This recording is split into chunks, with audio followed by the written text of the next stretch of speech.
Coming up in this video, I've got a review of a raspberry and rose gin that you've probably never heard of or never seen before, and I'm really excited to share the story with you. So if you want to know a bit more about it, stay tuned.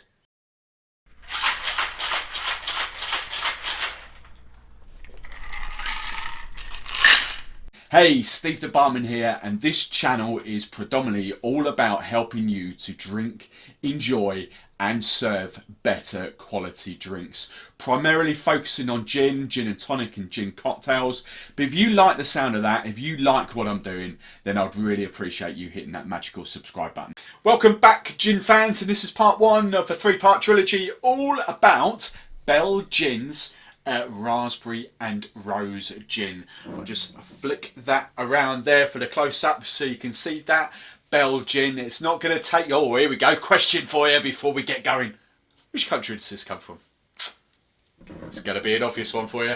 Right. Let's dive into it. First off, I want to say a big thank you to Matt. A random email dropped into my inbox at the time of filming just about a week ago now. Hey Steve, love your YouTube channels. I want to send you some gins. All right, let's have it. So, not only do I get that one, I get this one. I can't even say this properly. I've got to try, before I do the video of this, I've got to try and pronounce it. St. Croix, maybe. 50 botanicals. Belgium versus Germany. They've just upped Monkey 47 by 3. How's about that? So we've got that one on there. We've got fresh hop. I'll explain a bit about that in a second. And then we've got this fresh citrus as well. But the package wasn't done there. Is that facing the front? The label's in the back a bit there. We weren't done there because not only did that, I've got this really gorgeous elderflower with a hint of orange liqueur, and that is amazing. Really is amazing. Now the hops, why the hops? Belgium are steeped in tradition of brewing beer, and believe it or not, they are the ones we have to credit with the first gin way back in the 1200s. They, obviously it was Geneva, as we know from sort of Holland and that, but it was that style of that. They were the first ones to be officially credited, written down with making gin in its form, juniper flavoured spirits. So there we go. I will cover those gins in future videos, but you can see, I've had this literally about 3 days, 2 days, 3 days, and I've been playing about with it. Only little 5-10 mils here and there just to find some tonic waters. That'll be video 2. But I was so impressed with this gin. So let's dive in. So Belgin, the brand, started life 1928, give or take. I'm not sure the actual brand, but the distillery was 1928. VDS. They're based in Aalst, which is halfway between Ghent and Bruges in Belgium. As I say, I don't know too much about the history of this brand in particular, but the distillery did a little bit of research. Matt sent me some stuff as well. 1928, family-owned distillery. Basically, how they've grown and got bigger, they've acquired other little local distilleries around them, each sort of focusing on different areas. The latter one was like the late 90s, I think it was, and that was a distillery that focused on fruit liqueurs and things like that. But the common thing that runs through them is proper out and out distilling. The reason why I got really excited about that, the reason I hit it off with Matt in his email banter straight away, we've spoken on the phone as well, I can tell how passionate he was. He's the UK distributor importer for this. He's obviously working quite closely with him, but he was super passionate about this gin because, and we all know, I've covered raspberry gins on this channel before.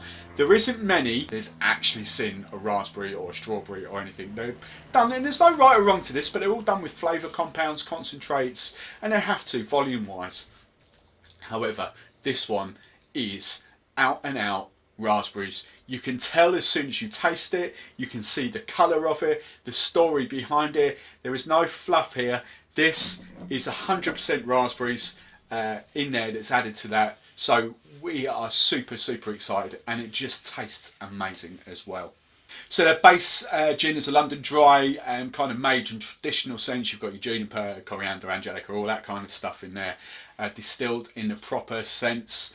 And then once we've got that base gin, what they then do is they use raspberries from one supplier, really local to them. They want to guarantee consistency. They want to guarantee that the raspberries, you know, for the same quality, so they're not shopping around getting a few raspberries from here, a few raspberries from there. It's from the same local producer, so they press all that down to get the juice, and then combine it with the gin to make this lovely that. And then an addition of rose petals as well is added in there to this, and it's stunning. You can see, as I mentioned, how much I've gone through just to play about with tonic waters, but that's coming up in the next video. In this video, I just want to quickly tell you what it tastes like. So, opening up the bottle, alright, I've had quite a lot of air get to it already, but the bottle just hits you with raspberry. You would, this is a 38% gin.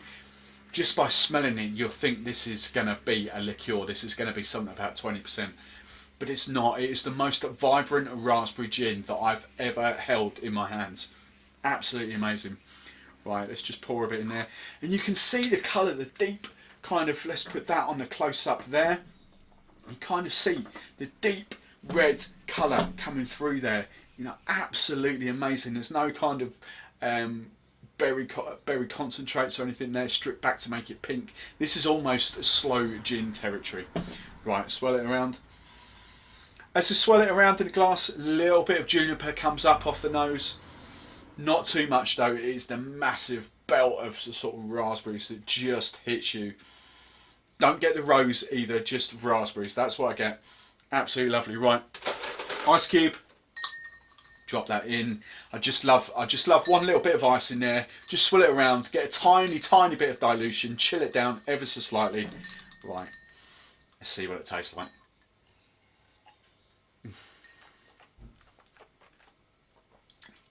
So, first, that's what I mean. You can see my eyes going there. You get the tartness of the raspberries straight away. There is no way.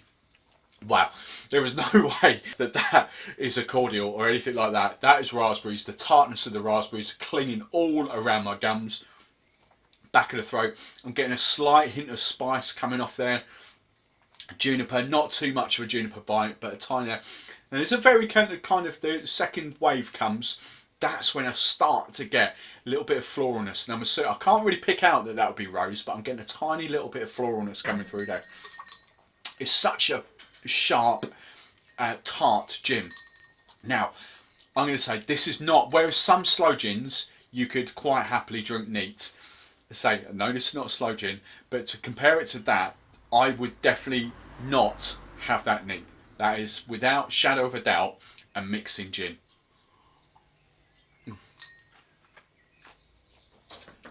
That's what I mean. It just clings your gums in your mouth, and it is absolutely lovely. But that's going to be too much of a tartness just to have neat. But I can confirm that in the next video, with all the tonic waters coming out, that makes a hell of a drink. So that's coming up in a bit. This, you can get it quite easily in the UK actually.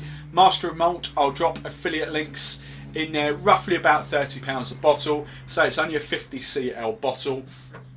But I would urge you, if you like your fruit gins, if you like your pink gins, your raspberry, your strawberry gin, I would urge you to get a bottle of that, because that is like no other raspberry gin that I've ever tried before and reviewed on this channel. And I've had a lot. I do like my fruity stuff.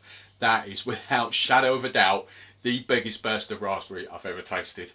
So that is Belgin Raspberry and Rose Gin. Coming up in video 2 in this mini-series is the tonic water serves. And you really do want to watch that, because I've got some absolute crackers for you.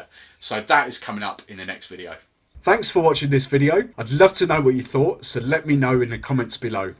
If you don't want to miss any of my future videos, then I'd appreciate you hitting that magical subscribe button and subscribing to this channel. And if you want to follow me on a daily basis, then you can find me every day over on Instagram at Steve the Barman. I'd love to hear from you, so make sure you send me a DM to let me know you found me over on YouTube. If you want to watch more of my stuff right now, then hit one of the on-screen links and that will take you to my most recent or most related video. I've been Steve the Barman. I'll catch you next time.